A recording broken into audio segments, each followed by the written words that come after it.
Топ 5 скоростни преживявания, които вдигат адреналина. Номер 5. Разходка с джет за любителите на летния адреналин. Почувствайте свободата на морската шир. Карането на джет ви позволява да изследвате бреговете от нова гледна точка.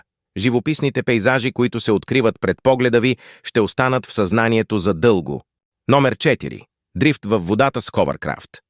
Съберете смелост и се опитайте да овладеете тази впечатляваща машина в рамките на ден с бокси. При движението си тази невероятна машина едвам докосва водата и ще ви накара да се чувствате сякаш лежерно левитирате над нея. Номер 3. Офроуд приключения с АТВ край белоградчишките скали. Запечатайте красиви спомени в съзнанието си, порадвайте се на приключение с невиждани гледки сред природният феномен белоградчишки скали, докато карате АТВ. Белоградчишките скали са една от най-запомнящите се забележителности в Северна България, изпълнени с множество легенди и истории. Номер 2.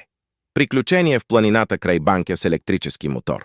Ако сте един от онези, които обичат да се отдалечават от градската суета и да се наслаждават на природата, електрическите мотори ще ви отведат до най-скритите кътчета на планините, където ще откриете невероятна красота и спокойствие. Номер 1. С УТВ в околностите на Калофер. Искате ли да разгледате околността на Калофер по един съвсем нов начин? Разходката с УТВ ще ви достави напълно нови емоции. Стара планина може да предложи много равнинни и по-планински местности, по които да изпитате до край възможностите на УТВ-то.